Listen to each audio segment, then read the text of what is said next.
In my episodes 65 and 66, I introduced you some of the most notorious haunted hotspots in Korea and related stories about them. With the internet spreading rumors about supposedly haunted spots far and wide, it is not uncommon some thrill seekers, urban explorers, YouTubers, TV crews would find and visit such places for whatever their own agenda is. Such an activity is particularly popular in summer seasons. But today, on revisiting the theme of haunted hotspots, I'm taking a slightly different angle. Rather than a famous hotspot somewhere far away, I collected stories about haunted houses and places in the neighborhood. We tend to think a ghost story happens to somebody else or somewhere far away until it happens to us and in our vicinity. One thing my years of ghost story collecting taught me is anything and anywhere can be haunted, including the unassuming house next door. So, here are 5 allegedly true stories from Korea about haunted spots next door. As always, handpicked, translated and narrated by host, Anthony.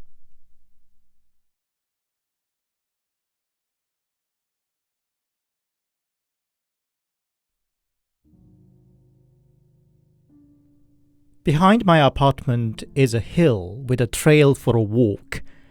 At the end of the trail is a memorial monument with a little park area around with benches. I hear inside the monument rest the remains of unknown fallen soldiers during the Korean War, but I'm not exactly sure. A few months ago, I had a drink with a friend into late hours. We both work in shifts, so it was a rare occasion our hectic schedule allowed a free evening for both of us. This friend has a bit of a spiritual sensitivity, and that night he volunteered to accompany me back home that he felt some sort of a foreboding. I said why not? It was nice to have a company. When one enters my apartment block, one gets the view of the hill and the memorial monument on the top. My friend abruptly stopped, and I looked back to check. He was looking to the direction of the monument. He was saying, "Why are there so many people late at night? What? Hey, run!" He started running away, leaving me behind. I didn't understand a thing, but just followed him. Only when we reached the main road, he stopped to catch a breath. I, of course, shouted what that was about. He scared me for nothing. There's that thing on the hill, a tower or a pagoda, he said. Around the tower were a number of people, all standing straight and swaying side to side. I wondered what they were doing, but then one of the people turned around, and I tell you, he flew down the hill towards us, not walking or running, but just gliding down. If we stayed, we would have run into that. Heck, all of them might have followed. He left me there and went home. I was a bit stirred to go back home now, but what else could I do? Fortunately, nothing happened. A couple of months passed, and I forgot all about that night. I keep a Yorkie as a pet. Due to my irregular work schedule, I don't get to walk her often. So one morning after a night shift, I went out with Yum Yum, my dog. The natural choice of route was up the hill through the trail, which takes about 10-15 minutes to the top. The late winter morning was still dark and the sky was grey too, but around the monument is well groomed and felt cozy. From the speaker installed by the monument was playing a song with patriotic lyrics, sounding half like a military march, half like a funeral march. I let Yum Yum free to roam around a bit, sat myself down on the bench and took out my phone. Suddenly, the song that was playing got stuck and kept playing the same section. And with that, it's hard to describe it, but the air around changed from cozy to chilly, as if something of the familiar setting turned strange, as if the whole air around me was about to swallow me down.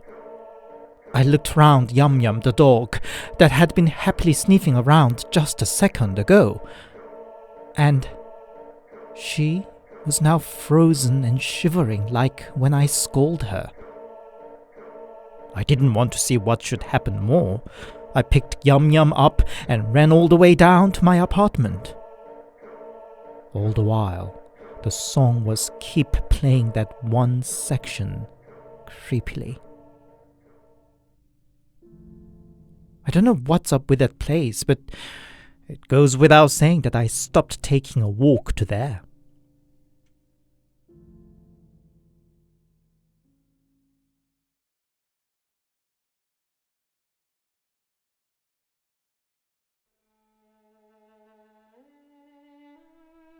I really don't understand people who waste their time and money to visit so-called haunted hotspots. As a person who has to walk past one such a house every day on the way home, I tell you, there's no fun in seeing a ghost. When I was 6, my family moved into the current house. It was the very first time my family got a place of our own. Just a small, humble place where I shared one room with my brother, but it was better than anything else, considering we didn't have to live under the constant pressure from a landlord or rising rent anymore.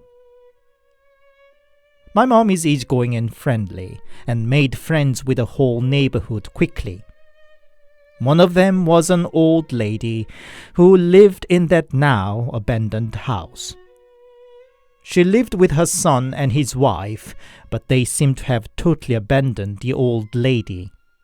I couldn't know all the details, but the rumor said her son and his wife hated the old lady so much because she once took her grandson out for a picnic and lost him.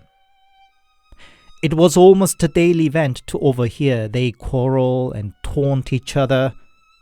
The old lady seemed not even getting enough to eat, and occasionally visited and hung around at our place till late evening, essentially inviting herself to dinner. And not even a year since we moved in the neighborhood, that old lady started suffering dementia. I still remember when she once visited my mom as usual, and then pissed herself. She still had then remnants of her old self, and was mortified, and apologized profusely when she realized what she did. Her son and daughter-in-law couldn't care less even when their mother's dementia got quickly worse. The old lady was seen aimlessly wandering around or create little uncomfortable incidents, and the concerned neighbors talked to and blamed her son, but the son didn't care and shouted back that people should mind their own business. In that sad condition, 2 years passed. The old lady aged drastically, all wrinkly and bent. She who used to love to chatter on with my mom now didn't utter a word and hardly ever left her home either. She would just sit in her room with the door to the garden and gate to the street opened.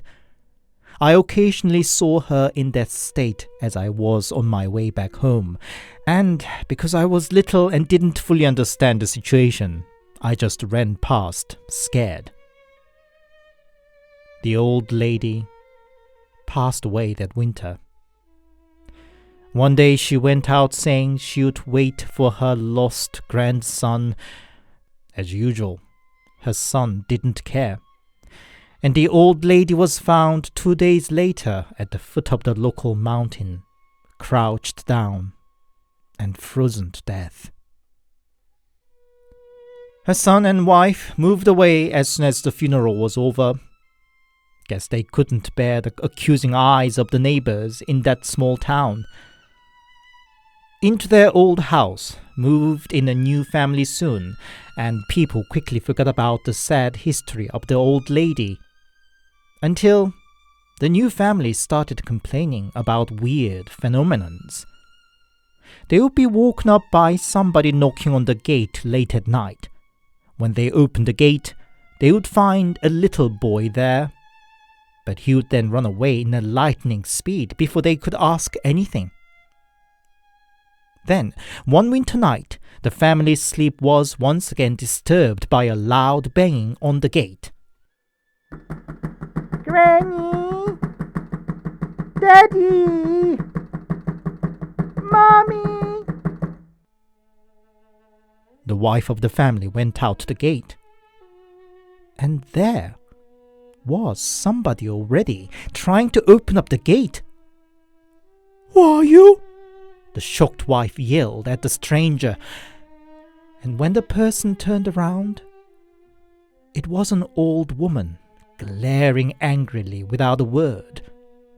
Scared woman ran back to fetch her husband, and when they came out together, there was not a trace of the strange old woman or the boy that knocked on the gate. And since then, the family witnessed the same old woman manifesting here and there in the house. I guess some of the more nosy neighbors told the family the history of the house and the old lady, and the family quickly moved out. Since then, the house changed hands several times, but not a single family managed to stay on more than a few years. In the end, the house was left abandoned. It's amazing how quickly a house goes disrepair when nobody lives there. Even the rusty iron gate was stolen, leaving the sad state of the house bare to the view. The room facing the street, where the old lady used to sit in and looked out, now looks like a pitiless dark hole when I look over as I walk by. And in that darkness, I still sometimes see her, wrapped up from head to toe with a blanket. I tried to ignore it longest time, but after seeing her one more time on my drunken way back home, I said to Mom, "I think the poor old lady is still there in her old home." Mom kept silent a while and said, "Just let her be. She was a gentle soul, and even now she wouldn't mean any harm. I guess the old lady is still waiting for her lost grandson, and stay on until he returns."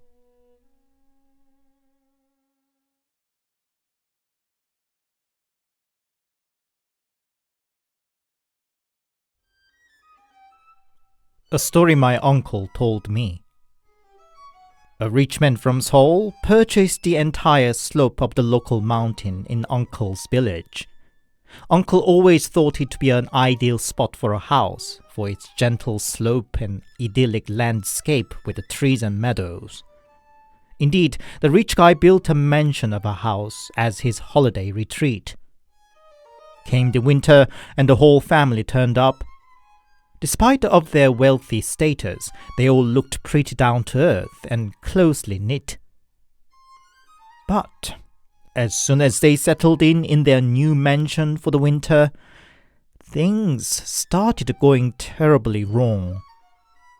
The son of the family attempted to assault his 1 year younger sister repeatedly. When it failed, he went around the village with nothing on to hide his dangling erect private part, and jumped on just about any passing woman, even an 80-year-old lady. His parents did everything to stop him, but in the end had to have their son taken away into a psychiatric ward. But as soon as the son was taken away, the rich guy, the father of the family himself, started acting exactly the same way his son did, walking around naked, trying to attack any woman in sight, and then the next moment flip back to his normal self, etc. The village elders persuaded his wife that it was not an ordinary phenomenon, and she finally agreed to bring in a shaman. As soon as the shaman stepped in the mansion, she ran to the son's room and shouted to dig up the floor there.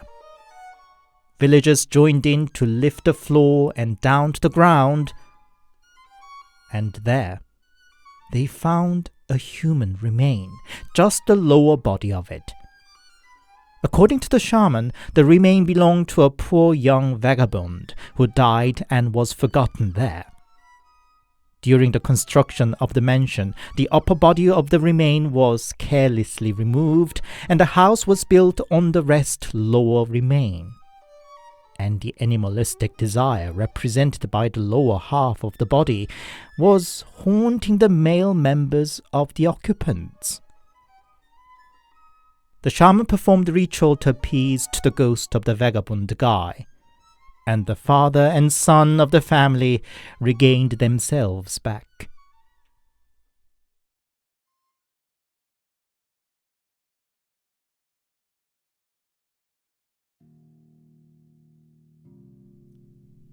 "7 years ago, I was 16. At the time, a rumor went around among mates that a house near the public library was haunted. You know how teenagers are, curious and not thinking about potential consequences. One day, we just went there after sunset. Guess we were still a bit scared, considering some 6-7 of us gathered for the occasion. Bigger the number, the bigger the courage. The house was not far from other houses, and already heard other residents were not happy about people lurking around by then more and more internet notorious house. So we hushed each other to keep quiet, which is nearly impossible when there are 7 teenage girls together. The gate itself was locked, but the wall next to it had already crumbled down, and we could just enter, no problem. And as soon as we saw the house, one of us already screamed. We heard a lot about the house being haunted, but we didn't know anything about the details. The ground was surprisingly large, and so was the house. The sheer presence of the dark mass of the building already emanated oppressive atmosphere. The promise to keep it quiet went out of the window, and we were all busy saying, "Wow, so eerie. I don't want to go inside. Oh, cowards, let's just get in already," etc. Then a middle-aged man found us, flashing us with his torchlight. Might be a resident or neighborhood watch, not sure, but definitely our initial scream gave it away to him. He first sternly told us to go home, but we nagged and begged him to show us around once, just this once, and we wouldn't come back ever. Guess he couldn't win against the tweeting of 7 girls, and in the end he guided us around. Inside the house was a mess. Hardly any window glass was intact, not a square meter of wallpaper left on the wall. The space looked even larger, probably because it was empty, but indeed there were lots of rooms, upper floor and full basement too. The middle-aged man turned out to be a good tour guide, actually. He explained the house used to belong to the owner of a rather well-known company. He built this house and moved in with his wife, baby and a maid, but soon lost wife and baby to an accident, and even the maid left after suffering a separate accident. The owner called in a shaman and everything, but nothing seemed to have worked. After changing hands a few times, the house was left abandoned. After the look around, we thanked him and went back home. All good, had we not returned there again. A few months later, a Friday the 13th came. I mean, it's not even a Korean thing, to be honest. But the occasion prompted us to chat about horror and scary subjects, and it ended up with going back to that haunted house again. As they say, the first time is difficult, but not so much from the second time on. We even waited till it got proper dark this time. Even the moon glowed with a somewhat red tinge. The atmosphere was perfect. I can't deny we were still a bit scared that we called 3 boys in this time. So we looked around the ground floor, chattering and giggling. The basement seemed a bit too much, so headed upstairs instead via outside stairs because the stairs inside was broken off. Upstairs was much smaller with just 3 rooms, but in the main hall was even a fireplace, rather a rare feature in a Korean home. We speculated the owner must have been rich indeed. Anyway, one of the boys was more scared than the girls and kept hanging onto the sleeve of one of the girls. Problem was, one of the other girl, I call her Sujin for the sake of the story here, fancied the boy, and she seemed to get more and more pissed to see the boy constantly tagging behind another girl. In the end, Sujin spitted some swear under her breath and stormed off by herself. And I and one other girl followed her down to calm her down. Ghost! What effing ghost! Come out if you dare! Sujin seemed to have got so mad that she was acting out. She then walked back into the house, huffing and puffing. Oh, Sujin, calm down. It's not he did it to piss you off. We called out and followed her in. Sujin was standing in front of the broken staircase. I held her shoulder to lighten her up and looked at her face. And her face. The eyes. They didn't look like that of a living person. The eyes glinted intensely, and yet couldn't really tell where they were looking at. I almost instinctively withdrew my hand from Sujin's shoulder. Her eyes followed the staircase and stopped where it was broken off in the middle. And then, "What are you doing there, ma'am?" Sujin said in a slow and weirdly quivering voice. Chills ran down my spine, and I just sprinted out of the house. I told the others waiting outside that Sujin wasn't herself. When we all went in, Sujin was now bowing to the stairs time after time, after time, after time, like mad. Boys jumped in and tried to stop her, but "Let go! Let go! Let go! I must bow! I must!" Sujin shouted and shook off boys' grips. In the end, the boys had to literally pick her up and drag out. All the while, her legs were running in the air as if to run back to the stairs again. Only when we got out of the house, Sujin went limp and fell on the ground. We all couldn't believe what just happened. Nobody could say anything other than some oppressed giggles one gets when the situation is too outlandish. Sujin was usually bubbly, casual, and simple character, and there was no way she would fake such a scene. A few minutes passed. Sujin stood up and said, "What's going on? Why are you all looking at me?" We were too baffled and just stared at her. "What? Come, let's explore more," she said. Clearly she didn't remember what she just did. She said her memory stopped from the moment we first reached the upstairs. Of course, that was it for the day. We all hurriedly scattered back home. Later that night, I talked to Mom cautiously. "Mom, do you know about that abandoned house near the library?" "What about it?" Mom said. "Nothing. I'm just curious why nobody lived there," I lied. Stay well away from it. There's a shaman among my acquaintances, and she said that house was so haunted that even shamans wouldn't dare to step in. Mom said.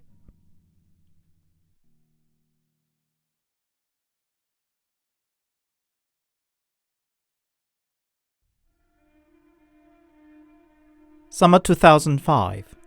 I remember it was a particularly hot and muggy summer. I was then a middle school student. I and my mates smoked. We thought it was cool, the thrill of doing something forbidden, F the rules, F the adults kind of feeling. That day too, I and two mates met up and sneaked in a shady corner of the parking lot of a small apartment block and enjoyed cigarette. But we were unlucky that day. Some middle-aged guy saw us and shouted at us. We just ran. All we wanted was a quiet place to peacefully huff and puff. But the rain was drizzling down, and we had nowhere else to go. There's a shaman's house in my neighborhood. That house has long eaves too. Perfect to smoke underneath, one mate said. Shaman's house? What about the shaman? Will she let us be? I said. You mean that empty house, right? She moved out. Poor business, I guess, the other mate said. So we ended in the shaman's house. I didn't feel too good as soon as we entered its yard. Let's just get inside. Nobody could see us then. No nasty old thing shouting at us, one mate said. That creaking noise of the sliding door. Oh, it's pretty creepy. There might be a ghost. Whatever, I will kick it away. We chattered away, hiding the anxiety, and the moment I stepped on the floor inside, it wasn't just a chill, but it felt like something brushing me from the nape of my neck down my tailbone. I didn't feel good. Shut up.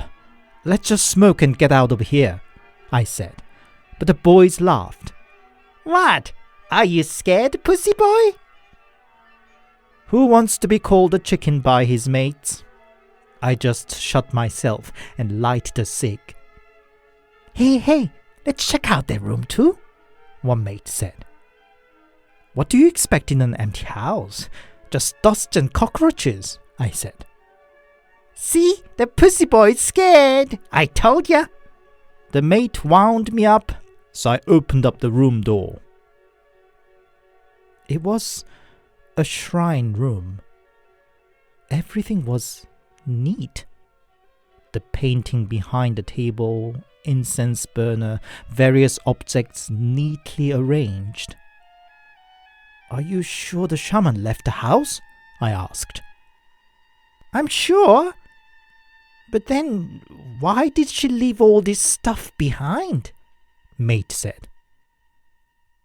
Now I had it enough. I urged to get out, but it fell on deaf ears. Mates now wanted to check out the second room. I stepped back that I would not touch it, so the two mates opened it up together. And they just stood there. Curiosity got better of me, and I joined them too, saying, Why? What? What's there? Inside was a woman in white, crouched down, and she was stabbing the floor time after time. We just watched on. We weren't paralyzed, but still couldn't move, as if all the energy was sucked out of us. As the woman's stabbing motion got faster and more manic, her head turned towards us, with a sneer on her face. We ran out and scattered back home. Back home, I told my grandma, still breathless, Granny, on the way back, I peeped in that the shaman's house. I saw a ghost. Granny smashed my back hard and took me to the monk of her temple. Granny is a devout Buddhist and believes in superstitions too. The monk burnt a talisman, stirred the ash in a glass of water, and handed it to me to drink. I was already scared enough to shut up and do as I was told. He then wrote another talisman and gave it to me. Keep it on you at all times till you graduate. At all times, if you don't want a disaster, he said. And then telling me not to move, the monk and the granny went to see the shaman's house themselves. Back from the house, the monk sternly said, You said you saw the shrine room and the other room too, didn't you? Were you alone or with other friends? Be absolutely honest with me. What choice did I have but telling him everything? He told me that I should bring the two mates to him too, if I wanted to avoid anything bad happening to them. The plot where the house was built on is particularly unfortunate, where yin and negative energy accumulates, and it gets even worse on such a grey, rainy day as today, Monk said. He then described the ghost he saw there, and I was all chills that it matched what I saw myself. Consider yourself lucky. You could have got cursed by it today. Normally an ordinary person like you shouldn't be able to see it. The fact that you three all could see it so clearly means how powerful and resentful the ghost is. The shaman must have failed to get rid of it and left, leaving one last offering of shrine to the ghost, Monk said.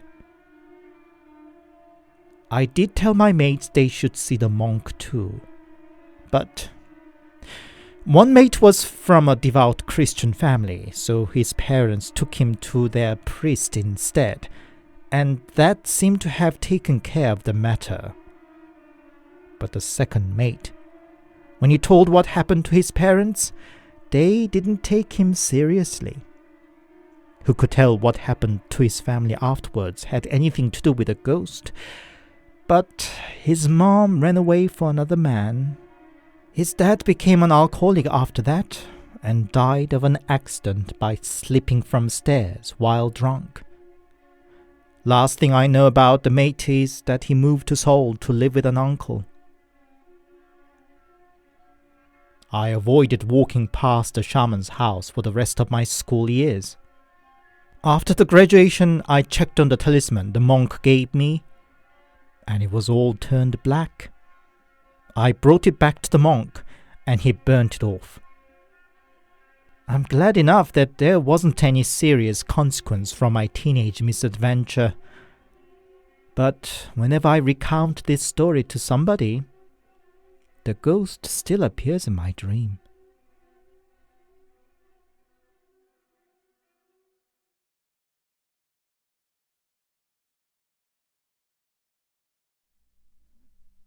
Hi, it's Anthony here, and thank you very much for listening.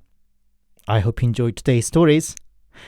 Unlike the stories about the famous known hotspots, I liked it today that I could learn more intimate background story about the haunted place, because it's in the neighborhood. Not that I want haunted house anywhere near me. Is there any place with a reputation as haunted in your neighborhood too? Have you ever explored one yourself? Let me know in the comment. If you enjoyed my work, please leave a like and a comment, and please consider subscribing to my channel if you haven't yet. As you can see, I bring various paranormal or bizarre stories straight from Korean web communities. If a bad time ghost story is your thing basically, you'll enjoy staying here. If you'd support me more directly, I also have a Buy Me a Coffee account, links in the description. Buy Me a Coffee supporters enjoy an early access to my new content. Thank you. Until next Sunday, stay safe and take care.